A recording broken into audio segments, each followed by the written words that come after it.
नमस्कार दोस्तों, स्वागत है आपका हमारे यूट्यूब चैनल पे। तो आज हम बात करेंगे सिद्धि कोस्टपिन लिमिटेड आईपीओ की। तो इसके अंदर आज हम करेंगे आईपीओ को रिव्यू। तो इस वीडियो में हम जानेंगे कंपनी के फंडामेंटल क्या है, फाइनेंशियल्स क्या है, स्ट्रेंथ और वीकनेस, आईपीओ डिटेल्स, वैल्यूएशन और आखिर में हमारा कंक्लूजन रहेगा, मतलब निष्कर्ष रहेगा। तो वीडियो को अंत तक ज़रूर देखें। अगर आप हमारे यूट्यूब चैनल पे न्यू हैं तो हमारे चैनल को सब्सक्राइब करें, लाइक करें, अपने दोस्तों के साथ शेयर करें। अगर आपका डीमैट अकाउंट नहीं बना हुआ है तो वीडियो की डिस्क्रिप्शन के अंदर हमने लिंक दे रखी है, तो वहाँ जाके पहले आप डीमैट अकाउंट खोलिए और हमारे साथ आईपीओ में इन्वेस्ट कीजिए। तो चलते हैं फर्स्ट स्टेप की तरफ, सिद्धि कोस्टपिन लिमिटेड। इसके अंदर हम कंपनी के फंडामेंटल देखेंगे। तो चलते हैं कंपनी के फंडामेंटल की तरफ। तो टेक्सटाइल सेक्टर की कंपनी है जो कॉटन यार्न और वैल्यू एडेड यार्न बनाती है। कंपनी का मैन्युफैक्चर यूनिट गुजरात में है और इसका बिजनेस मॉडल प्रोडक्शन पर आधारित है। भारत में टेक्सटाइल इंडस्ट्री बहुत बड़ी है और ये कंपनी उसी मार्केट को टारगेट करती है। अब हम स्टेप 2 की तरफ चलेंगे, जिसमें जानेंगे फाइनेंशियल एनालिसिस।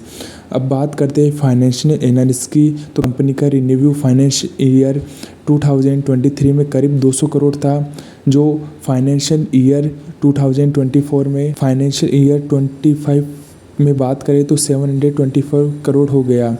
वही नेट प्रॉफिट फाइनेंशियल ईयर में 2023 में 6 करोड़ से बढ़कर फाइनेंशियल ईयर 2025 में 13 करोड़ तक पहुंच गया। यानी कि कंपनी का टॉप लाइन और बॉटम लाइन दोनों में अच्छा ग्रोथ देखने को मिला।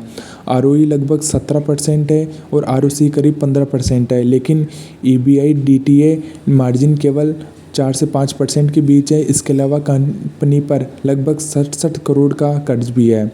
अब हम इसके अंदर स्ट्रेंथनेस एंड वीकनेस की बात करेंगे। अगर हम स्ट्रेंथ देखें तो कंपनी का रिवेन्यू ग्रोथ में है, प्रोडक्ट डाइवर्सिटी मौजूद है और टेक्सटाइल मार्केट में डिमांड बनी रहती है। अगर हम वीकनेस की बात करें तो प्रॉफिट मार्जिन लो है, कंपनी पर कर्ज है, टेक्सटाइल सेक्टर में कंपटीशन बहुत ज़्यादा है। यानी ये पॉजिटिव और नेगेटिव दोनों पॉइंट्स हमें ध्यान में रखने होंगे। अब स्टेप 4 की तरफ चलते हैं। अब इसमें बात करेंगे पीयर कंपैरिजन के लिए। अगर हम पीयर कंपैरिजन में देखें तो इस सेक्टर की बड़ी बड़ी कंपनियां पहले से लिस्टेड है, जिनकी मार्जिन और मार्केट शेयर ज़्यादा है। सिद्धि कोस्टपिन अभी एक मिड साइज कंपनी है, इसलिए इसे मार्केट में जगह बनाने में समय लगेगा। अब करते हैं स्टेप 5 पॉइंट, जो कि सबसे ज़्यादा मोस्ट इम्पोर्टेंट पॉइंट है, आईपीओ डिटेल्स। अब बताते हैं आईपीओ डिटेल्स पर। इस आईपीओ का इशू साइज़ करीब 70 करोड़ है। प्राइस बैंड 102 से 108 तक तय किया गया है। लॉट साइज़ की बात करें तो 1200 शेयर का है। यह है एनएसयू और एसएमई प्लेटफॉर्म पर लिस्ट होगा। आईपीओ की ओपनिंग डेट 19 सितंबर है और क्लोजिंग डेट 23 सितंबर है, यानी कि 23 सितंबर है। अब इसकी वैल्यूएशन की बात करते हैं। वैल्यूएशन की बात करें तो कंपनी का ईपीएस यानी कि फाइनेंशियल ईयर 2025 में करीब 6.7 रुपये था और आईपीओ की प्राइस पर इसका पीई रेशो करीब 16 से 20 गुना आता है।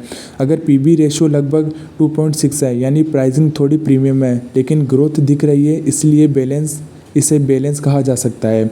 अब हमारा जो कंक्लूजन है वो निकलता है कि अगर शॉर्ट टर्म लिस्टिंग गेन की संभावना इस आईपीओ में है, अगर मार्केट सेंटीमेंट पॉजिटिव रहे तो। लेकिन लॉन्ग टर्म इन्वेस्टमेंट के लिए तभी सही रहेगा जब कंपनी अपने मार्जिन सुधारे और कर्ज घटाए।